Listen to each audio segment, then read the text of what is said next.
अस्सलाम वालेकुम डॉक्टर सज्जाद ख़ान। आज का हमारा टॉपिक जो है वो सेल मेम्ब्रेन और साइटोप्लाज़्म के ऊपर होगा और सेल मेम्ब्रेन क्या होती हैं और उसकी कंपोजिशन क्या है, साइटोप्लाज़्म क्या होता है और उसकी कंपोजिशन क्या है। साथ-साथ हम ये भी डिस्कस करेंगे कि साइटोप्लाज़्म और जो सेल मेम्ब्रेन है उनके फंक्शंस क्या हैं। इसलिए आपने लेक्चर की वीडियो मुकम्मल देखनी है, 1 सेकंड जो है वो आपने स्किप नहीं करना। अगर आप मेरे चैनल पर नए हैं स्टूडेंट्स तो आपने मेरे चैनल को सब्सक्राइब कर लें ताकि हर लेक्चर जो है वो आपको मिले और जितने मेरे पुराने पीछे लेक्चर्स चलते आ रहे हैं वो तमाम लेक्चर भी आप लाजमी उसको व्यू करें और उसको देखें ताकि आप जो है मेरे इस लेक्चर के साथ बाकी स्टूडेंट्स के साथ शामिल हो सकें। चलें शुरू करते हैं स्टूडेंट्स आज के टॉपिक।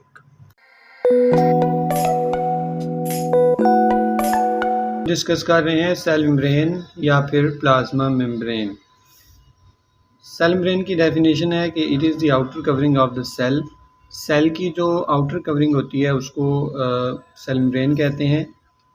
ये थिन होती है, बारीक होती है। इसकी जो थिननेस है वो 8 to 10 नैनोमीटर है। अब इसके स्ट्रक्चर की बात करें तो लिपिड बाई लेयर है ये लिपिड्स की 2 लेयर जो हैं वो बाई लेयर का मतलब होता है 2 लेयर्स। तो लिपिड की 2 लेयर्स होती हैं, ठीक है, और जिसमें कार्बोहाइड्रेट्स हैं वो उसके अंदर सैंडविच की सूरत में मौजूद होते हैं और प्रोटीन्स जो हैं वो are also embedded in it, और प्रोटीन भी उसके अंदर जो है वो एम्बेडेड का मतलब होता है धंसी, कोई चीज़ जो है वो अंदर की तरफ मौजूद हो तो प्रोटीन जो है वो भी उसके अंदर मौजूद होती है। तो इसके स्ट्रक्चर की अगर हम बात करें तो नीचे डायग्राम है। तो लिपिड की 2 लेयर होती हैं, एक ये लेयर है और एक ये वाली लेयर। ये 2 लिपिड की लेयर हैं, एक ये और एक ये 2 लेयर हैं लिपिड की और इसके अंदर प्रोटीन्स जो हैं वो ये अंदर मौजूद हैं। ये जो लाइनें आपको नज़र आ रही हैं ये प्रोटीन की लाइनें हैं, ठीक है, और कार्बोहाइड्रेट्स भी जगह जगह पर मौजूद हैं। जैसे कि ये आपको कार्बोहाइड्रेट्स नज़र आ रहे हैं, ये आपको कार्बोहाइड्रेट्स हैं, ये कार्बोहाइड्रेट्स हैं, ये कार्बोहाइड्रेट्स जो हैं वो भी इसके अंदर मौजूद होते हैं और जगह जगह पर प्रोटीन जो है वो इन दोनों लेयर्स के अंदर, एक ये वाली और एक ये 2 लेयर हैं लिपिड की और उसके अंदर प्रोटीन्स जो हैं वो लगी हुई हैं। और प्रोटीन की जो मेन शक्ल है वो आपके सामने ये प्रोटीन है। इसमें देखेंगे ये जो है वो प्रोटीन की शेप है जो कि इसके अंदर मौजूद है। डायग्राम के अंदर ये जो है ये प्रोटीन है और इसी प्रोटीन के अंदर अंदर ये कार्बोहाइड्रेट्स जो हैं वो मौजूद हैं, ठीक हो गया। इस तरह लिपिड जो है वो बाइलेयर होती है और उसके अंदर प्रोटीन्स मौजूद होते हैं और कार्बोहाइड्रेट भी मौजूद होते हैं, ठीक है जी। तो ये जो है वो सेल मेम्ब्रेन का डिफ़ाइन और सेल मेम्ब्रेन का जो स्ट्रक्चर था वो हमने डिस्कस किया है, ठीक है। अब इसके बाद हम जो है वो बात करते हैं इसके सेल मेम्ब्रेन के फंक्शंस की करते हैं। Function, it provide the passage of water soluble substances. पानी में जो चीज़ें हल हो जाती हैं वो सेल मेम्ब्रेन से गुजरती हैं। These act as transported by attaching the cell membrane protein। और ये जो वाटर सॉल्युबल सब्सटेंसेस होती हैं ये प्रोटीन जो उसके अंदर मौजूद होती है उसके साथ अटैच होके ट्रांसपोर्ट होती हैं। उसके अलावा permit the passage of ions and molecules outside the cell. उसके अलावा जो सेल्स के अंदर जो मॉलिक्यूल होते हैं, जो आयंस होते हैं, उनको भी गुजरने का रास्ता जो है वो देना। सेल ऑर्गेनेलिस की protection, it protects the cell organelles को प्रोटेक्ट करती है। Some carbohydrates in the plasma membranes are helpful for binding of hormone like insulin। कुछ जो कार्बोहाइड्रेट्स होते हैं प्लाज्मा मेम्ब्रेन के अंदर वो हार्मोन्स की जो बाइंडिंग है उसमें भी हेल्पफुल होते हैं, जैसे कि इंसुलिन। उन्होंने एक एग्जांपल दे दिया, एमसीक्यू में ये क्वेश्चन आ सकता है। ये फंक्शंस ऑफ जो सेल मेम्ब्रेन है उसके फंक्शंस हैं।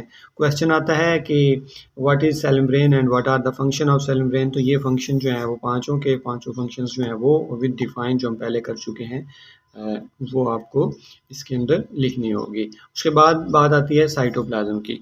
तो साइटोप्लाज्म जो है ये क्या होता है? Cytoplasm is a part which surround या cover the cell nucleus. Cell nucleus के गिर्द जो है वो साइटोप्लाज्म मौजूद होता है और सेल मेम्ब्रेन के करीब भी होता है।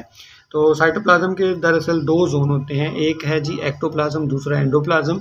एक्टोप्लाज्म जो है ये सेल मेम्ब्रेन के करीब जो साइटोप्लाज्म होता है वो एक्टोप्लाज्म होता है और न्यूक्लियस के करीब जो होता है वो एंडोप्लाज्म होता है। इसकी कंपोजिशन की बात करें तो इसकी कंपोजिशन जो है वो साइटोसोल होती है। साइटोसोल में क्या चीज़ होती है, साइटोसोल जो है वो क्लियर फ्लूइड है और उसके अंदर तमाम ऑर्गेनेलीज पाए जाते हैं। तो साइटोसोल जो है प्लस ऑर्गेनेलीज ये साइटोप्लाज्म होता है। जैसे कि यहाँ पे उन्होंने आपको बता दिया है कि साइटोप्लाज्म के अंदर दो चीज़ें, एक साइटोसोल और दूसरा ऑर्गेनेली, ठीक है। और सेल जो है उसकी कंपोजिशन में क्या है, सेल की कंपोजिशन में प्लाज्मा मेम्ब्रेन है, न्यूक्लियस है और साइटोप्लाज्म है, ठीक है। यहाँ पर भी उन्होंने साइटोसोल की डिफाइन लिखी है कि द फ्लूइड जिसमें ये suspended molecule, salt, sugar, amino acid, enzymes वगैरह पाए जाते हैं और ऑर्गेनेलिस के गिर्द ये सारी चीज़ें होती हैं।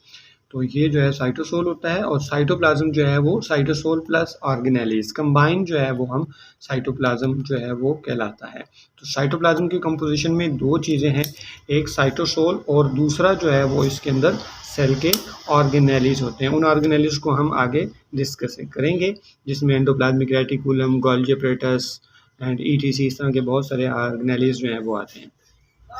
तो आज का लेक्चर आपको अगर समझ आ गया, इसमें कोई क्वेश्चन है तो वो आप कमेंट में करें, और ताकि आपको उस क्वेश्चन का आंसर दिया जा सके, या आप चाहते हैं कि हम आपको जो है उस क्वेश्चंस के वीडियोस बना के आपको सेंड करें, तो वो तफसील से उस तरीके से भी आपको डिस्कस कर दिया जाएगा।